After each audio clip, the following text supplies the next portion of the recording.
Hello and welcome to That Jewish News Show. I'm Laura E. Adkins, the Forward's opinion editor. And I'm Benyamin Cohen, the Forward's news director. If you're joining us live on Facebook or YouTube, feel free to say hi and where you're listening from in the comments. We always love to see where you folks are coming from. And if you're listening on Apple or Spotify, as always, don't forget to subscribe to, rate, and review That Jewish News Show. Up ahead, we will be speaking with our colleague, Jacob Kornbluh, about how President Biden is walking a fine line in the 2024 election between embracing Israel and criticizing Prime Minister Benjamin Netanyahu. Jacob's our senior political reporter here at the Forward, so he'll be joining us to talk about that and the 2024 election and looking ahead at that. But first, Laura, what has been going on with you? Well, it's been a very exciting end of summer for me. I was just in Colorado for my best friend's wedding. It was really lovely, and I also got to go hiking and kayaking and frolicking in Rocky Mountain National Park, which is just gorgeous and stunning and makes you feel patriotic in a real, national anthem type of way to see all the mountains and everyone out and about. And it was really lovely. How have you been, Benjamin? Doing well, just getting ready. I'm traveling this weekend. We're having a family reunion in Connecticut. It's my dad's 80th birthday, and so we're all getting together for that. So that should be nice. And while I'm in the tri-state area, I'm super excited.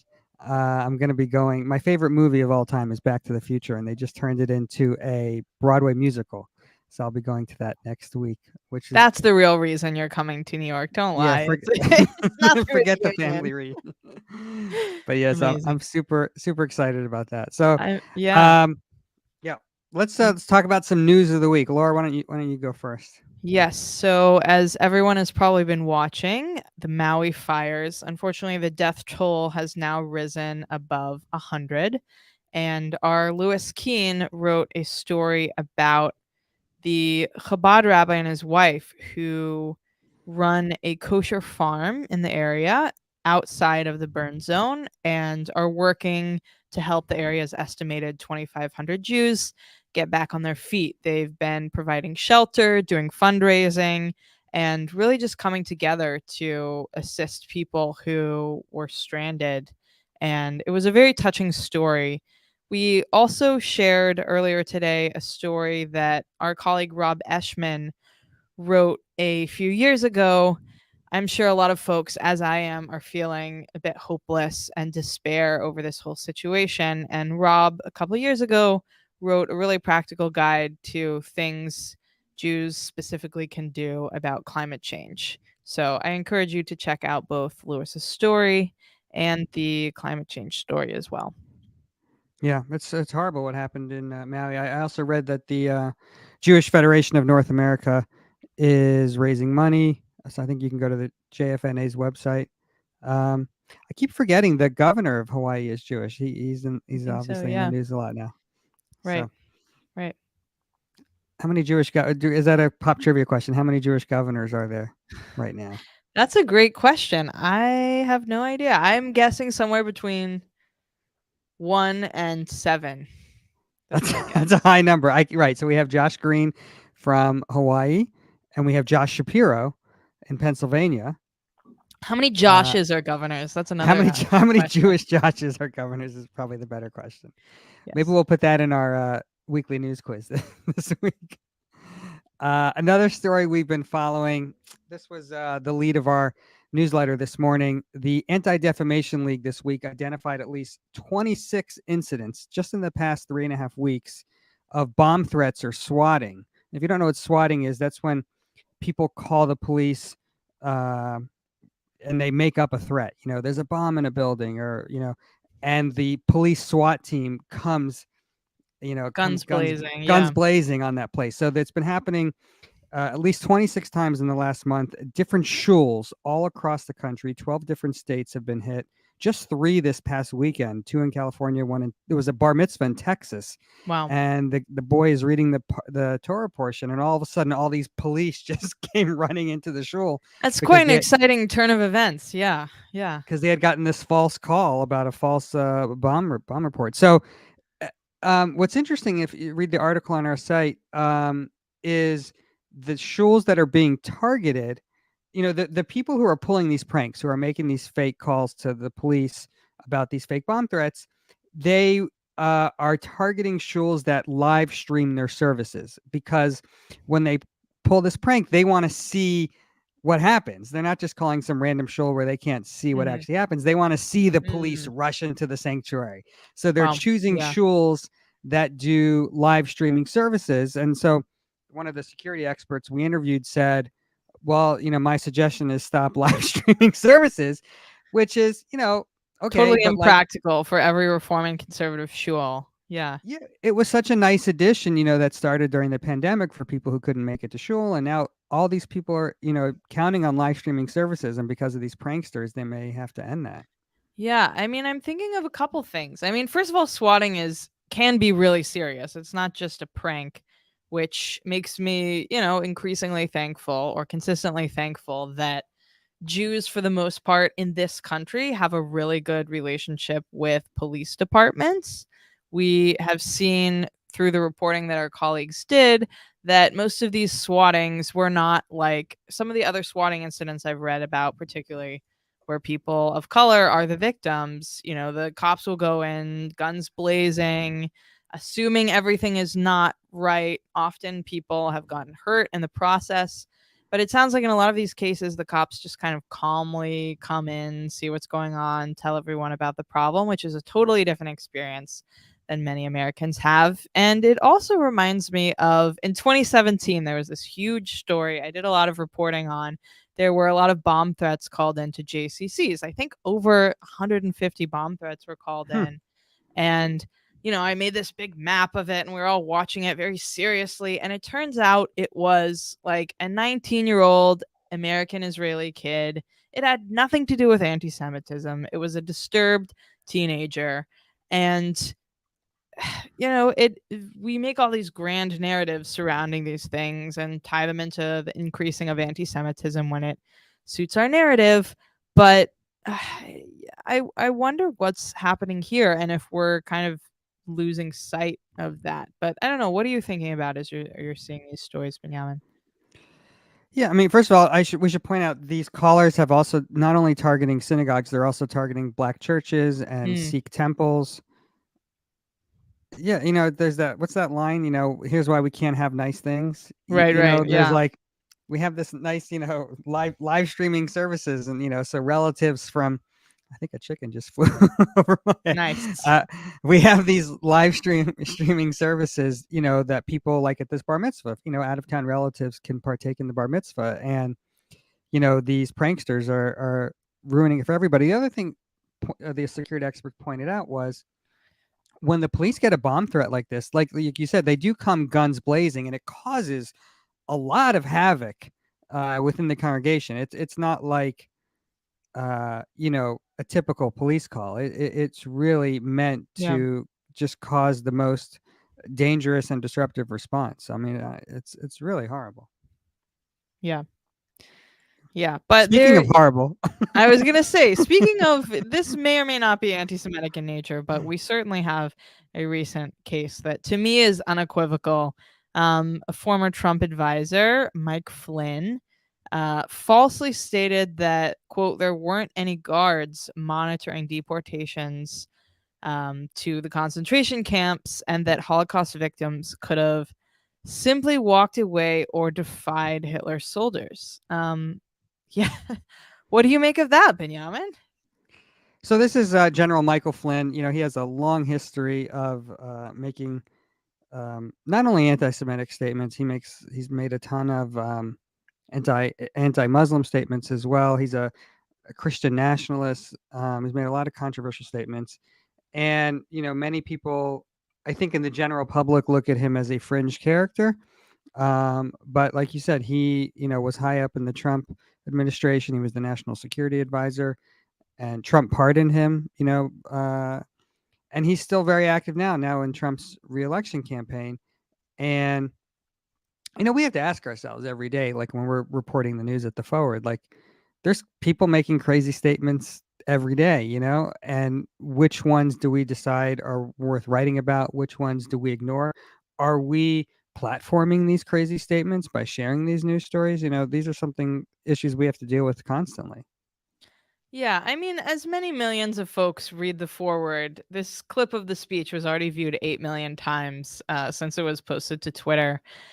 So I think that we weren't necessarily amplifying it that much. But I also do think this gets into a little bit more tricky conversation, which is that the systematic brutality of the Holocaust, even if you go to the concentration camps, even if you go to the really well done museums in Germany that talks about the slow rise of fascism and Nazism and how this horrible thing, started very slowly and then all at once, it's really hard to wrap your head around exactly what happened. And Flynn's comments, honestly, to me, were not so far off from some of the lines that have since become controversial that I heard growing up about, like Jews going like sheep to the slaughter on these cattle cars. I think honestly, not to give him the benefit of the doubt, but it just gets to the fact that like the brutality of the Holocaust was incomprehensible. And there's really no way to wrap your head around how horrible it was. And you can't really put yourself in the shoes of anyone that was there unless, you've spoken to survivors and really understand the systematic nature of the pressures and the breaking down of the Jewish community that was done again systemically and over time. So if you pick just one moment in time, I guess I could see, someone cockily being like, "Oh, I could have dealt Right. with that." Right. But if you look at the history of all of the uprisings that did happen and like all the ways that the Jews did fight back, most of those did not end super well. So it's yeah, it's his comments were super unfortunate, but it You, was go ahead. you would think most politicians, most people in the public sphere in 2023, like there's no winning when you start invoking any Nazi None. analogies. I just don't None, know never. why people keep doing that. It's like, public relations 101, just you never Yeah. bring up Nazis. Well, I guess if any press is good press, but I certainly Yeah. don't think this would count. But So we want to bring on our colleague Jacob Kornbluh, the Forward's senior political reporter. How are you, Jacob?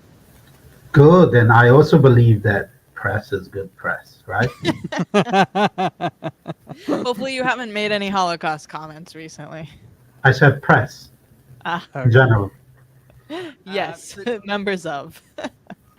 Jacob, the reason we wanted to have you on today, you wrote this really fascinating analysis piece that we published this weekend. Just to set the stage, I just want to let our listeners know. So, obviously, Israel's in an unprecedented political turmoil right now over Prime Minister Benjamin Netanyahu's push to overhaul the judicial system. And you spoke with lots of Jewish leaders and experts to kind of assess the repercussions on how what's happening in Israel is going to impact the 2024 presidential election, and basically more broadly just the historic alliance between the two nations. Um, so tell us, what can you talk to us a little bit about this tightrope that Biden is walking? Obviously, he's pro-Israel, but he's also trying to show that he can stand up to Netanyahu. I look back at a comment, a remark Biden made almost 10 years ago at the AJC gathering. He noticed Ambassador Ron Dermer, who was ambassador at the time, now he's senior cabinet minister. And it was during a rift between the two administrations. If you recall, there was this, I don't know what the policies here are on this podcast, but there was this chicken shit moment where somebody in the administration, a senior official, criticized Benjamin Netanyahu's policies. And obviously there was tension, from the moment Barack Obama took office, and he said, "Tell Bibi I love I still love him. And he alluded to that picture that he signed. You're saying Biden said that? Yes. And Yeah. he alluded to that picture he signed in the early 2000s where he said, Bibi, I love you, but I don't agree with the damn thing you say. Yep. And I sort of, you know, a decade later, it seems like it's a little changed. Like Biden says, Israel, I still love you, but I don't agree with the damn thing you are doing in terms, obviously, of policies. So there this distance of how the Israeli government, the far right Israeli government, is pursuing policies that are very dear to the United States, um, from a strategic point, but also obviously shared values. And it doesn't seem that the president is really intent on sort of holding Netanyahu accountable. He criticizes the extreme cabinet ministers who are racist and extreme on the Israeli-Palestinian conflict. He obviously invites Tom Friedman into the Oval Office to criticize the unilateral steps the government took on the digital overhaul. But you know, he's obviously snubbed. Netanyahu hasn't invited him yet to the White House, but we expect that to happen in the coming weeks or months. So he hasn't taken any tactical moves to hold the Netanyahu government accountable, and that says something. Obviously, it has to do a lot with Biden's genuine uh, love for Israel. He's famous for saying you don't have to be a Jew to be a Zionist. And he has a long 40-year friendship with Netanyahu. So it's hard to sort of erase that. Having said that, I do believe that if Israel moves unilaterally on further legislation, there will be tremendous pressure from his own party. And we're not talking about the progressive left, we're talking about mainstream Democrats, Jewish groups, even as we are discussing, even Jewish voters who wouldn't mind him to take some action to show the Netanyahu government that it's on the wrong path. Right. Well, as we've written about a lot, the vast majority of non Orthodox American Jews, but most American Jews in general, lean very heavily in line with the Democratic Party. But I want to take a step back for a second. You alluded to this long friendship between Netanyahu and Biden. What are some of the other either flashpoints or tense periods that they've had in their long relationship, and how are those kind of tensions still at play right now? I think the most significant moment was in 2010 when Biden visited Israel, Jerusalem, as vice president, and he met with Netanyahu. And then I think hours before a dinner with Netanyahu at his residence, the Israeli government announced the building of a few hundred, a few thousand, I can't recall at the top of my head, units in East Jerusalem, which is still considered occupied territory. And Biden was like, why are you doing this to me? There Mhm. was this moment where Biden frankly told Netanyahu, I'm losing trust in you because you're doing this to a friend. You're doing this to somebody Mhm. who's trying to be that moderate voice within the administration. We know the Obama administration had some conflicts within the administration, how to deal with Netanyahu and the settlements. And Biden was that moderating force. He was that force saying, don't go hard on Netanyahu. And here he is in Jerusalem, and that is happening. I think now we are facing the same moment where Netanyahu, we saw his 22 or 25 media appearances on US networks in English and his conversations with Congress members, with US officials, and with business leaders, promising that he would seek broad consensus. That hasn't happened, and we don't predict it to happen. And so, if Netanyahu has lied once, twice, 30 times, or even more, especially to a US president, you'd probably see something. Biden, is not somebody who hides his frustrations in public. And so I do expect to see something again if Netanyahu moves forward. Right now, it's only talk. There's sort of an impasse, but there's still the Knesset's on recess until end of October. Uh, Things are going to start first with other laws, so we don't expect anything to move before December. Right. However, that gets to the point of my article. December is, you know, sort of a few months ahead of the primaries season, and that's where the political question comes in. Does Biden need, want, or can afford a fight with Israel? Yeah. So like Laura said, 70% I think of American Jews voted for Biden in 2020. And most American Jews have generally been repulsed by the Israeli government's plan to skew the balance of power toward the right wing, towards the right wing. So why hasn't, you wrote in your article, Biden has been passive aggressive. Why hasn't he taken a more aggressive approach? One, it's sort of strategic, obviously, though, as you said, 70% support him, and recent polls showed that it's not on the top of minds of Jewish voters who vote Democratic. It's probably the issue number 10. People still care about this, one, the well-being, security of Israel, but also are emotionally attached to the situation. Now, this race, as we all know, unless things change, right now it seems to be a very competitive race for president. We don't know what's going to happen in a year from now, but as of now, it will come down to a few battleground states where a number of congressional districts will decide both the next presidential election, but also the makeup of the Senate and the House.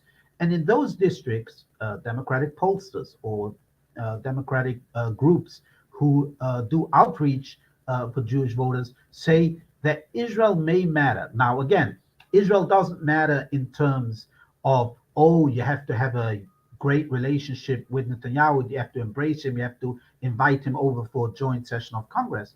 But that also means that you can't be sort of playing to the Republican, those who want to shape the narrative that Biden is just another Obama, he's another Democrat who is hostile to Israel, and he wants to avoid that. But that also comes with a price. That also comes with a price that many in his base are not happy with how he is dealing with this situation. But again, those who are unhappy with how Biden is being passive on Israel, they will vote for any Democrat over Donald Trump, or for that matter, any Republican nominee. Those, however, who fear an aggressive approach from President Biden, those can be persuaded, those are independents or soft leaning Republicans who can be persuaded either not to come out or not to vote for Biden because they see him as being a little too tough on Israel. And for that, it matters. So let me do the flip side of that question, which is during especially the beginning of the Trump administration, he was wildly popular in Israel. Is Trump, after the latest round of everything that's been happening here domestically, and given what's transpired in Israel recently, is Trump still seen as a good person for Israel to most Israelis? And how are Israelis viewing Biden's passivity, given how many Israelis are regularly out in the streets? It's interesting. I'll probably scoop you by saying that on another piece I'm writing about Israel, Excellent. People who are part of the leadership of the protest movement in Israel say, "No, Biden, stay away. We are fine. We are handling it quite fine." So there are obviously even those who are against Netanyahu and want to see Netanyahu's fall. They don't need any U.S. intervention. But from speaking to people within Israel And you see even the way Netanyahu hasn't even responded to attacks by Trump. He hasn't had nice words to say about the Israeli leader in recent years. And despite that, he's been very quiet and reluctant to criticize him for that very reason. Donald Trump is still very popular in Israel. And you cannot find any Israeli who would suggest that he's not a friend of Israel. Now, they obviously don't vote in US elections, and for them, the democracy here in the US may matter a bit, but they have obviously their own dealings. And so they don't care so much about whether Trump is indicted or not, whether Trump is emboldening anti Semites or not. For them, they see the relocation of the US embassy to Jerusalem. They see the US recognition of the Golan Heights, of Israeli control of the Golan Heights. They see the Abraham Accords, which is a key component and a legacy of the first Trump administration. And for them, it's sort of Donald Trump was good to us. Yeah. Speaking of the Abraham Accords, you had an interesting point in your article. You talked about there's been rumors recently that there may be a deal between Saudi Arabia and Israel, kind of normalizing relations, and that the U.S. would be a broker in that, and that it would be the next step in the Abraham Accords. If that were to happen, that would be great for Netanyahu, and it would be great for Biden. It would be great for both of their legacies. Do you think that if Biden did that, if Biden was able to accomplish that and take that next step in the Abraham Accords that Trump started, do you think that would broaden his support across the aisle? Would Republicans look at Biden? Would Israelis look at Biden as more on their side if that were to happen? I mean, it definitely could help. Like, it definitely couldn't make things worse, right?